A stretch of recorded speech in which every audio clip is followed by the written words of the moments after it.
Resolution से गया इनके बारे में नहीं पता था। आज इसलिए डिवोर्स पेपर्स भेजे।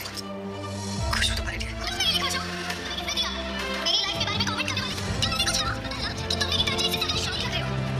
अपनी स्टडी के बारे में तो तुम कभी नहीं। सीरियल ये रिश्ता क्या कहलाता है कि आने वाले एपिसोड होने वाले सनसनीखेज आने वाले एपिसोड में दोस्तों आप देखने वाले हैं कि अरमान और अबीरा के बीच में एक मतलब तू में हो जाती है इस किस्म की। अरमान अबीरा से कहता है कि मैं बहुत खुश हूँ, तुम ज़िंदगी में आगे बढ़ रही हो और अंशुमन से सगाई करने वाली हो। अब मुझे पता चल गया है कि डिवोर्स पेपर तुमने क्यों भेजे थे वगैरह वगैरह वगैरह। लेकिन इतनी देर में अबीरा गुस्सा आता है और गुस्सा करती है और कहती है कि तुम होते कौन हो? अच्छा तुम बहुत खुश हो और तुम होते कौन हो कमेंट करने वाले मेरी ज़िंदगी में? मैंने कभी तुम्हारी ज़िंदगी में बात की, कमेंट किया? तुम गीतांजलि से शादी करने वाले हो, ये करने वाले हो, वो करने वाले हो, तो अब शौक क्यों हो रहे हो? ये करने से पहले तुमने सोचना चाहिए था ना, शादी से पहले।